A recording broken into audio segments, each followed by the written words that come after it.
In a related development, a 2022 Multidimensional Poverty Index survey carried out by the National Bureau of Statistics has revealed that 133 million Nigerians, representing 63% of the population, are poor.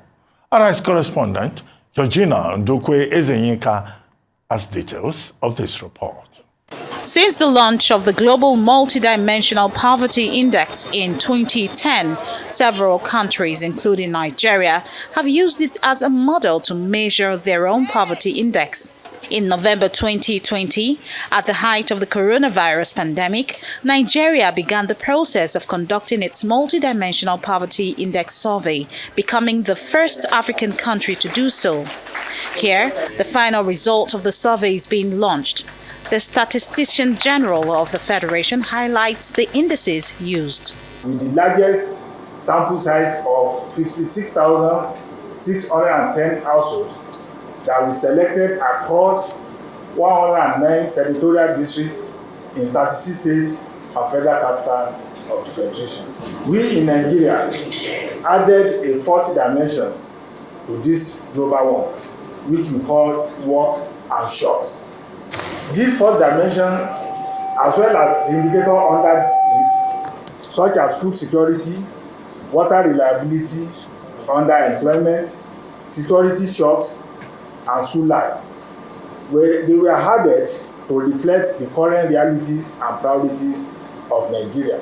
According to the survey, 86 million of the poor people in Nigeria, that is 65%, live in the north, while nearly 47 million of the poor, which represents 35%, live in the southern region of the country. To ensure the sustainability of this new multidimensional way of addressing poverty, the MPI has been adopted as the key policy tool and measurement method, complementing income-based measurement for poverty within the medium-term National Development Plan 2021 to 2025. Intervention should really be tailored to the deprivation profile of each state, if not lower, making them our interventions of support efficient and of higher impact.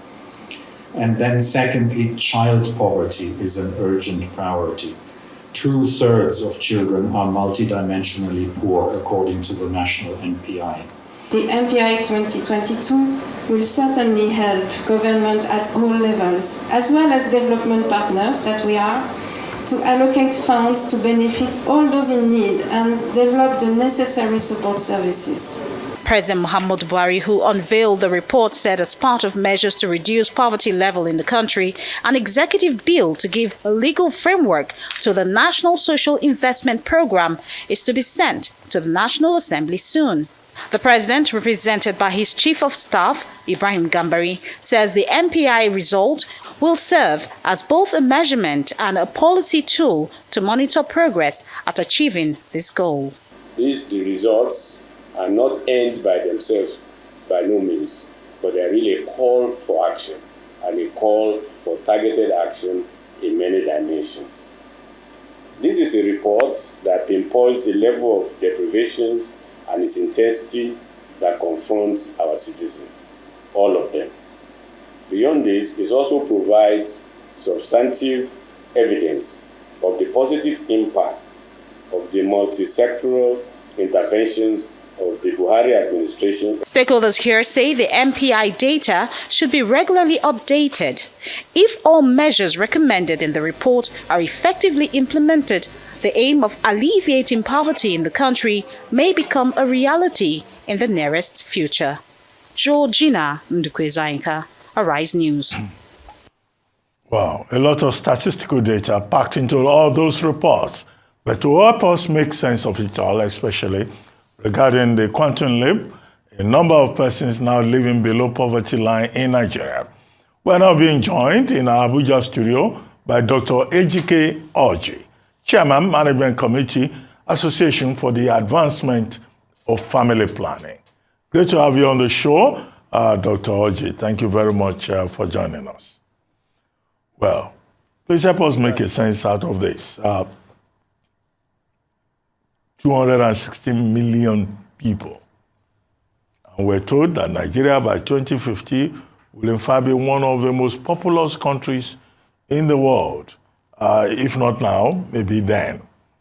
And then the world now has 8 billion people.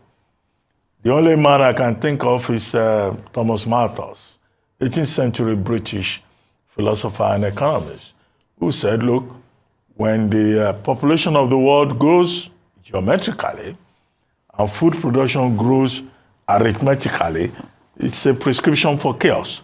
Famine, disease, problems, which I guess is what is indicated by this reference to multidimensional poverty that the reports that we have quoted indicate. What are your thoughts on this? Yeah, thank you, Ruben.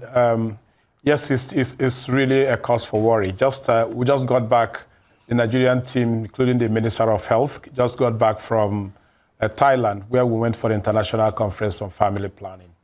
On the 15th of November, the UNFPA has celebrated the 88th billionth human being born on Earth. But there were some level of optimism. Instead of looking at them, at the huge population as a big challenge, and we're now looking at it, what are the opportunities we'll see in them, in that huge population. But then coming down to your question you posed, should we be worried? Yes, we should be worried. A few of us, about 15 years ago, we are making a lot of noise in Nigeria, trying to say that we should be careful, that we are going into what we call a demographic crisis. And then what that means is when your population growth rate outstrips your developmental growth rates, and then you're having more people that you can take care of. And then we had all the indices. And if we look at our fertility rates and our modern contraceptive prevalent rates, it remained at a very low level for so many years. As we speak now, the last national NDHS shows that we're 12% of all 100 women are the ones using modern methods of fertility control or family planning, trying to do bed spacing. And then, so Nigeria also has signed on to international platforms. The first one we did was ICPD, which happened in Cairo, and then eventually we signed on the new FP 2020, which ended in 2020. Then we said we were going to increase our contraceptive prevalence rate to 36%. Eventually, when Professor Adewale came, he felt that we're not going to make it, and then rebased it to 27%. But as we speak, we're still at 12%, even though the new study probably might show that there's some increase in the needle.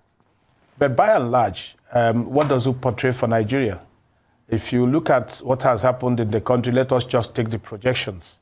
We have 72% of our population under the age of 30. That means our population is very, very youthful and highly dependent. Almost 85.5% of our population is dependent on 13.45% of the population for everything that they need.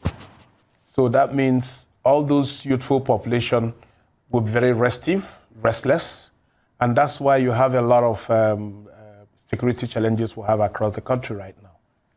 And then also, if you look at our birth rates and our infant mortality rates, it's come down a little bit, but it's still very, very high compared to what it should be. And usually it's good to compare ourselves to the regions. If you look at, let me use Malawi in the southern part of Africa. Malawi is at 58% as we speak. We look at Ghana, that is next door. Ghana is about 23%. And the regional balance of contraceptive rate in West Africa is about 13, and we're still below 12. So looking at all of this, you'll see a lot of issues. But the important thing here is, are we taking any steps to correct all these? I would say yes. There's a lot of leadership on that. It's the last mile component of everything that we do that we should be worried about. The federal government, the president this year, launched the population policy. And before then, he had directed the NIPS, the 42nd Executive Regular Corps, that they should focus on population growth rates, population growth challenges, and human capital development, and make some recommendations for him for action. They did, and made 14 recommendations. One of them was to launch the population policy, which the president did, and I had signed on the other recommendations. So you can see there is, should I say, the government is willing to do something. The second thing that we're going to do our population count next year. It's been so overtaken by events since 2006. All the estimates that we're using now are based on projections. So by next year, we're going to do a head count, and then we'll know exactly how many we are. And then also, in terms of demographic dividend, because when you have a huge bulge of population, the best thing to do is to take that population to a very productive one. And there are definite 5 steps you need to take through. And those steps will take you through transition to dividend. So let me start by saying, first of all, what is driving the large population? What we have found out is that when a woman has 10 children and she finds out that she's going to lose about 8, so she will start having, because maybe she wants to have 4. So she will have so many, knowing that some will die.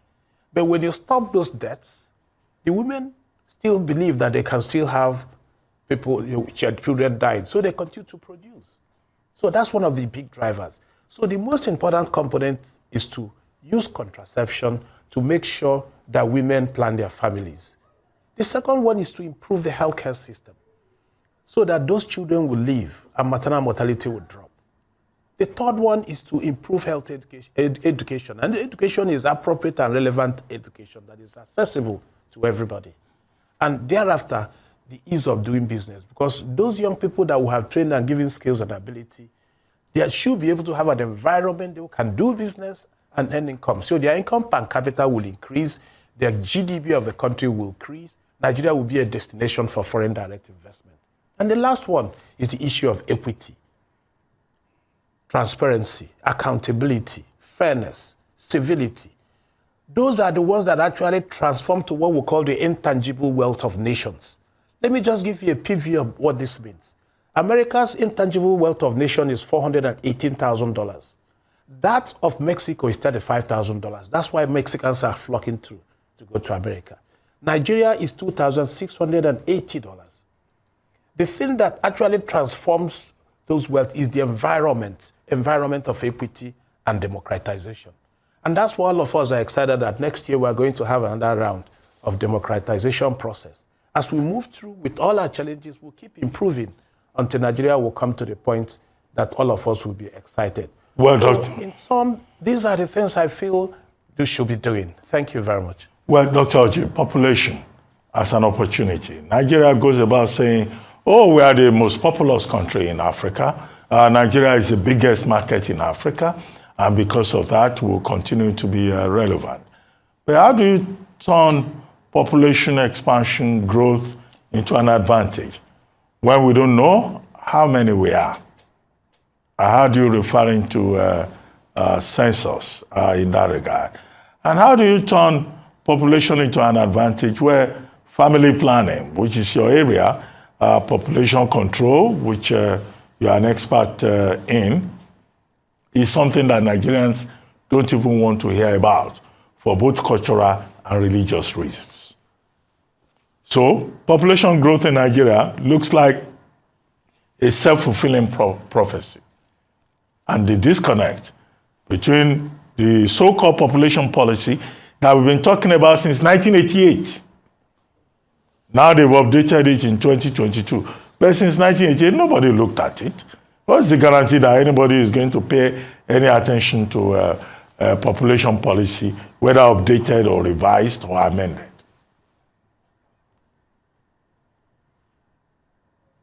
Well, I will say I'm a sworn optimist here. I know things are not so as we want it to be. But let me give you a simple example. Nigeria still has a very high unmet need. 20% of women, 19 to 20% of women say they want family planning services. They're not getting it. So once that happens, that means there is a demand. A demand has been created. So what we need to do now is to make sure those women who say they want family planning, we make sure they get them. Because we agree that cultural imperatives, religious imperatives are the things making women feel that they are tabooed to take any family planning services. Our experience in the field has shown where women can hide at night to go and get family planning, they go to get them. And so that's why for somebody like me, I believe in the giving women the skills, knowledge, and ability to act for themselves. Women know what is good for them at all times. So my take here is the policies are in place. All we need to do now as civil society, private sector, joining hands with government, what is it that we are going to do to make sure those people who say they want services, let them get them. But remember what I just said too also. For us to turn this burgeoning population to prosperity, we must go through those 5 deliberate steps that I made. We must transit, first of all. Our fertility rate is 5.3 as we speak. For us to transit, we must bring it down to 4. And that's why the F2 2030 commitment has said by 2030, we should be able to get to 4.0 as our fertility rate. That's the time we'll start talking about transiting to dividend. So it's a question of all of us putting our hands on deck, and we must also make our government to account for what they say they want to do. We must all push and make sure. And then let us not also say, because people don't want family planning, we should also use correct messaging. A good example, some people don't want to hear population control, so you use bed spacing. Some people don't want to hear that contraception, then you use how do you plan your family for prosperity. But the important thing is that regardless of what we're saying, we know what we are targeting at. We just want women to have children they can take care of. And it's also important to also make sure that a lot of people who have pointed hands at India and China as that they are prospering because they have a huge population, they miss the point. The biggest point in this is the fertility rate of the country. The fertility rate of China is less than 2. That of India is about the same. Our fertility rate is 5.3. No matter the economic policies you bring on board to transform your country, if you do not reduce the fertility rates, you'll be wasting your time. These are some of the key points people should know. Because I've heard people say, yes, our population is big, we can transform it. Yes, you can transform it, but the first thing, you must reduce the fertility rate before you start acting on any other thing. Well, Dr. Orji, you know, there's this saying, Nigeria not they carry last. Even in population growth, even in fertility rates, we are ahead. 5.3. Ahead of China, ahead of India. As they say, Nigeria not they carry last. Yes. But what is in our best interest? Ruben, we are going to have a conversation next month. We're going to have a family planning conference here in Abuja on the 12th, from the 12th to the 16th. You are invited. Okay. All the lessons we learned in Thailand, we are going to bring it down to the 7th Nigerian Family Planning Conference we're happening here in Abuja, in Sandrelia Hotel. So we'll invite you. Okay. And we'll also like to make this a public and a media debate. People like you should jump on board and work with us, Ruben. And I'm so delighted you gave us this space to come. Anyway, I used to be a member of the National Council on Population and Environmental Activities. I'm sure you know that. NCPEA, led by Prince Julius Adelusi Adeluye. But let me ask you, what is in our best interest? Population control or population management? Because there is a difference. What do you think is best suited for Nigeria? Population management. And what does that mean? Population management. And what does that mean? Population management is this full spectrum. First of all, make sure that we give proper information to our women to show them the direct relationship with the number of children they are having, the resources they have, and the outcome. And that outcome means infant mortality, themselves having a good health, they are being able to take their children to school, their children being able to come out, become useful citizens and support them and have a good life. All the other things, issues of climate change, how if we have more human beings, we're going to degrade our environment. The problem we're having with insecurity now, there are a lot of young people out there who do not have anything. It's easy for criminals to recruit them, religious zealots to recruit them, unscrupulous politicians to recruit them. So these are all issues of population management. And then also the prosperity that we are looking for. By the time we show them some of these things, like I say, women, I've been working with women for more than 2-3 decades. They understand. It's just that we're not giving them what they want. The women already understand some of these things, I can tell you. The important thing is to make sure that we keep making family planning services available to them and then keep preaching, using the right languages in the correct way. Okay, Dr. Orji, this is the second time you refer to women. You know, women's reproductive health decision-making process is one of the major challenges in population issues. Now, how do we deal with that, considering the fact that we're still dealing with a patriarchal society? You say a substantial percentage of women in Nigeria today take their own decisions, but, you know, within the family setup, you know, that decision-making process, even in politics, decision-making process along the gender spectrum is a major issue for women. How do we deal with that? Well, I talk from experience. When I was the country director of IPAS for 12 years, I made a lot of investments in educating women, giving them information, skills, and ability to make decisions for themselves. I'll give you two major outcomes based on accounts from our providers. Two, just to tell you, that's the best investment we can make to come out of this problem that we have. Number one was, I did mention when we started a post-abortion care family planning, because I said anytime a woman has abortion complications and shows up in a facility, probably that woman has never gone to a hospital before in her life. That is a big missed opportunity if you do not counsel that woman, make sure she gets a method in terms of family planning. So we started that in one of our states. We started what we call post-abortion family planning. Now, to shock you, at the time we started, post-abortion family planning uptake was 0. Family planning uptake was 1%. By the time we started that, and then women were now going at the dead of the night because the family planning services were open up to 4 p.m. After that, they close. So women who do not want anybody to see them going to get family planning services, we are sneaking into those hospitals where post-abortion family planning services were available. And to our surprise, we found out that women who didn't have any abortion complications were coming there to have family planning services. And within 1 year, post-abortion family planning services in that regard jumped by 18%. The other one that shocked us pleasantly also, when we did a providers network meeting here in Abuja, way back in 2010, one of the providers said one of the patients had 7 children and her husband wanted her to have more, and she didn't want to. But she had gone to a community sensitization exercise where these things were explained to them that if you have the 4th pregnancy and going forward, you might die in that process. And then you should be alive to take care of the ones you've had. Now, to the amazement of this gentleman, the doctor, when the man now said, the woman had what we call intrauterine contraceptive device, IUCD, inserted into her uterus. And we had told them to cut it short so that the men won't feel it. But unfortunately, this thing came down a little bit. And the man, when they were having relationships, and then the man was feeling something, I said, what is inside there? Is it you? So the woman now confessed. He said, okay, we must go to the hospital. Let us remove it. When they got to the hospital, the man went into the consulting room and actually looked when the doctor was removing it from the uterus to the vagina. Satisfied, he went back and sat in his car. The woman surreptitiously forgot her handbag in the doctor's room.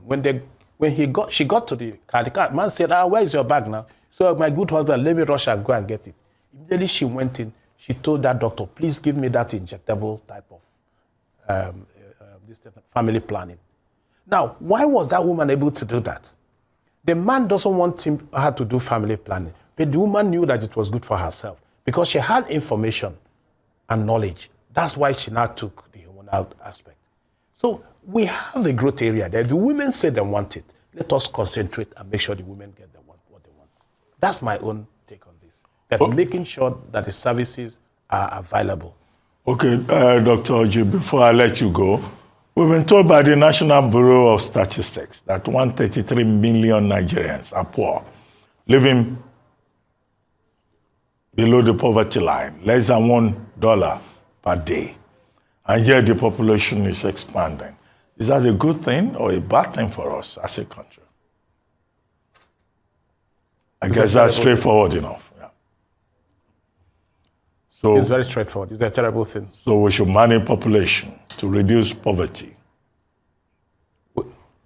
We should manage our population to reduce poverty. We must put strategies in place, like I said, that will increase accessible and qualitative education that can make the children able to employ themselves if they're not employed. But this and Nigeria will be a place where people... Go ahead. But this problem is so obvious. Every government that comes in, talks about poverty reduction strategy, development strategy. You know, we've been through this for decades. Why is it that those policies don't ever work? Why are we so blessed and we are so poor? Paid attention. Please go ahead. I don't think we've paid attention to these population-related issues so well. We talk about it, but it's the last mile delivery. I call it the last mile concept. If we deliver on what we promise in terms of the population management, I bet you Nigeria will fly. I bet you Nigeria will fly. But we must deliver. It's not rhetorics. We must monitor, we must engage, we must do proper risk communication to our people. We must engage, like in the AFP, we engage the women, we engage the youth, we engage the interfaith. In our conference, we always have 3 pre-conferences.